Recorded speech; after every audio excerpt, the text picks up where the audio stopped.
celebrating 55 years today. We've been around for a long time. Traditionally, in years past, we've only provided services for adults. And over the last probably 10 years, we've been increasing the number of children in which we're serving and their families. We provide a ton of different services, whether it's psychiatric, psychological testing, substance abuse, community-based. We also provide in-school support. We're starting a new school in the fall here in Spencer with about 7 or 8 different school districts to really provide intensive care for kids so they can continue to have their educational needs met. We provide a variety of different services, and we really try as a behavioral health center in the community to truly be in the community. Right now we're serving about 4,400 people annually as an agency, and we're about, I think, 1,400 of those are kiddos, and that number is ever growing.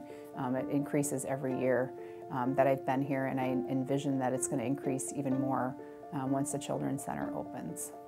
An idea to form the Children's Center happened about 10 years ago. I was working at another agency, and I was doing a lot of foster care and adoption work. And after placing these little kiddos in these adoptive homes, this one family contacted me probably 6 years later and said, "Hey Kim, do you remember me?"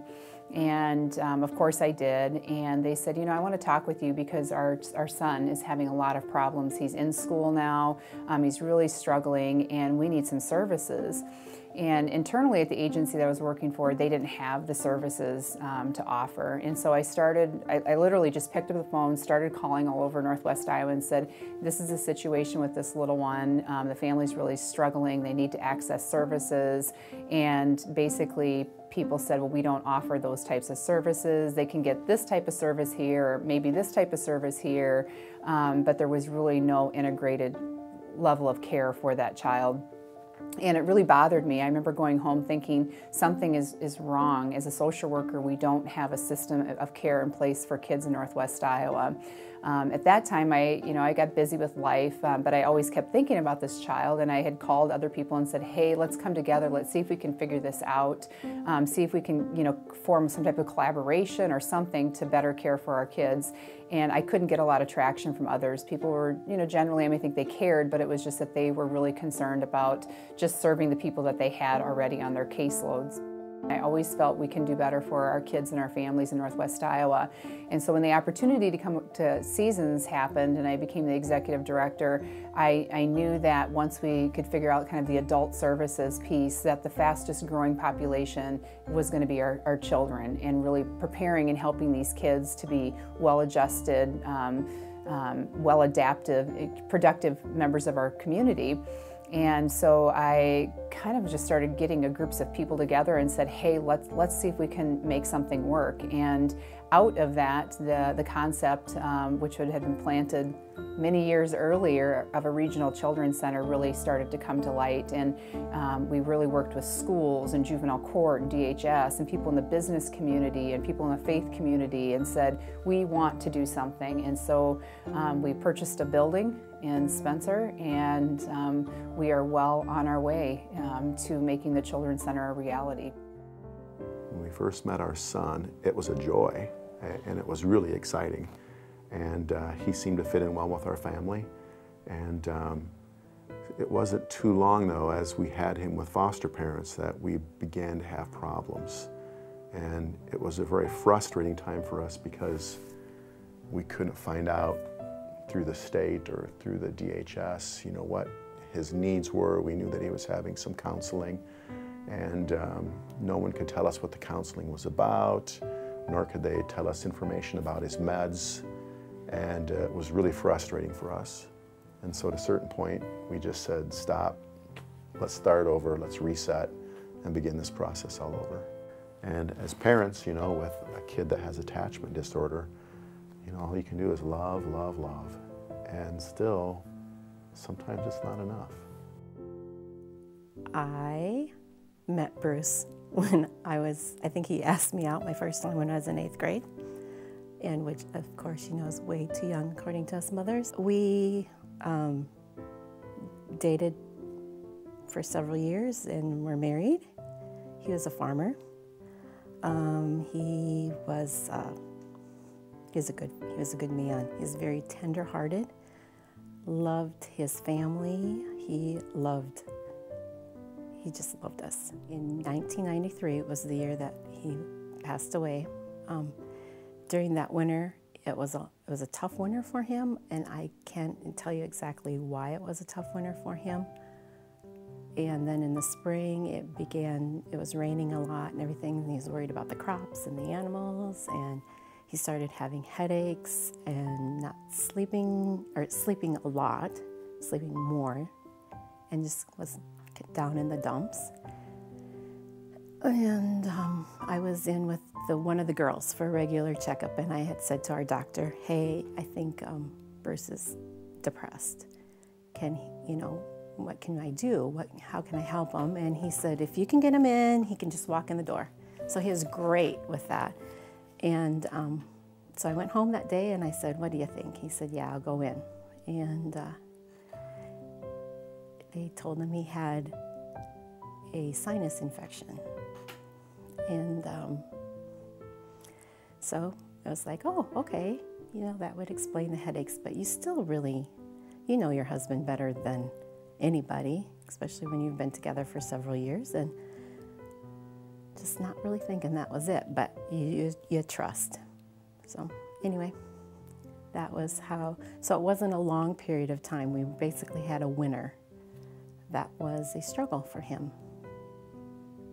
So we kind of started with the child health specialty clinic in Spencer, and then funding for that was really cut, and so then the services provided there were broken into pieces, so that's how we ended up going to Sioux City. We followed one of our son's doctors that direction, but through LSI, we have counselors and we'd be making headway, and then that person would leave that position and be gone. And then we'd start all over with another person, and then that person's position would be terminated or they'd move on, and then we'd start over with someone yet again. And the difficulty with our son is that the process was starting all over again. That relationships had to be built. And trust. Yeah. Yep, and those are all things, especially with a kid that's been abused or neglected, that a trust issue just takes a long time. It's something that you just can't step into with a new person and take off from where someone else left off. It's difficult. I had 4 girls between 4 and 10. And school was the only place that offered any sort of counseling, which was the guidance counselor in the elementary school. And we checked around, and there really wasn't anybody at that time who did anything with children in the area without going to Sioux City or Sioux Falls. And finances for us were not great. And to have that extra expense of going out of the area.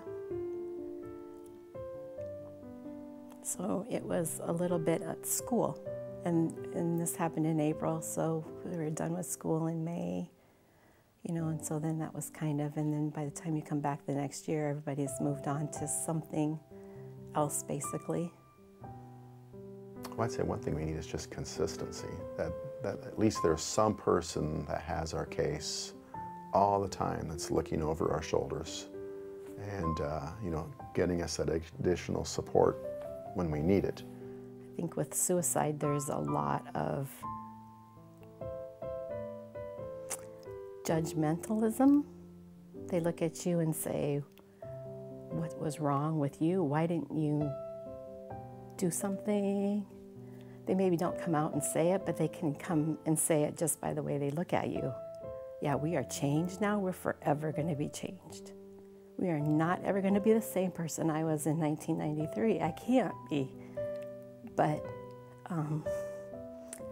that doesn't mean that we can't have a good life. And so they really needed a place just to be a kid and to say whatever they needed to say, ask us whatever questions they needed to ask, and somebody being very honest with them and saying, this is what's going on. We believe that by having a robust level of care here in Northwest Iowa and a central place for people to come and access not just one service but multiple services under the same roof is going to be able to provide just better continuity of care for our kids. And we found a couple other families in Spencer that we could share some of our experiences with, but it would have been nice to be able to connect with them earlier. I just think that sometimes having somebody to share your struggles with makes things a little easier. And I think that we perhaps could have learned little details here and there that could have made our situation easier. I think with family counseling, our son wouldn't think that he's the only problem, that kids with these kind of difficulties and these kind of behaviors, they need more help. And part of that is, as a parent, you've got to learn how to do things differently. And even still learning. We are still learning, and even how to positively reinforce a kid with this kind of behaviors is different than our other children. And we're looking for different things and even saying things differently to him than we would have to our other children. Go alongside of them.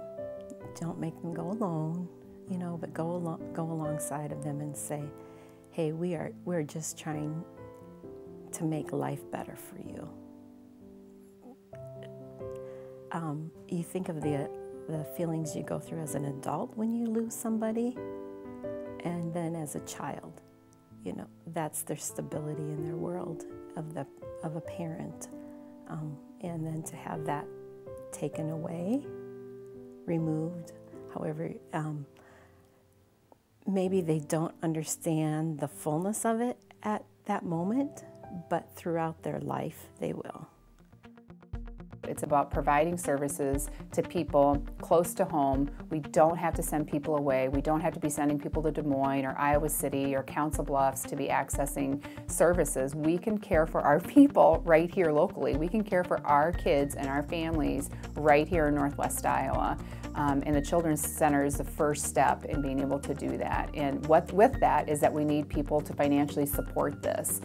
Support the families that need these services, support the kids that need these services, because ultimately it's going to make our communities stronger. It's going to make our businesses stronger when we have families and parents that aren't worried all the time at work about their children. When their children are getting the services, they will be better employees. They will. And so it really is an issue that we need the entire community of Northwest Iowa to come together and help make this a reality. What a wonderful place to establish here and deal with that. A lot of surrounding communities that come to Spencer we have wonderful medical facilities and all the different specialty surgeons we have here, and this is a good community, a good growing community, and it would be a wonderful place to serve the area, to serve Northwest Iowa, not just Spencer. So the Children's Center is set to open in the spring to early summer of 2015. So about a year from now, we should be opening the doors.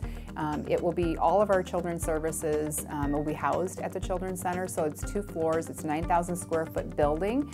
We're just finalizing our bricks and mortar campaign for that, and then we will be set to go to providing our first services a year from now.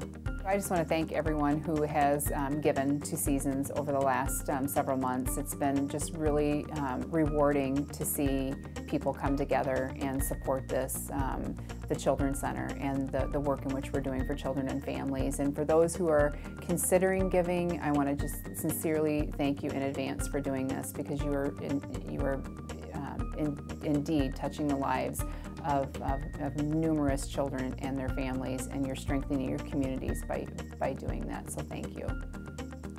We don't like to talk about our weaknesses, but that weakness, by saying that's your weakness, that's the strongest thing you're ever going to do for your family. Ephesians 2, 8 through 10 says, "You have been called by name to do good works which have been prepared in advance." So get to work.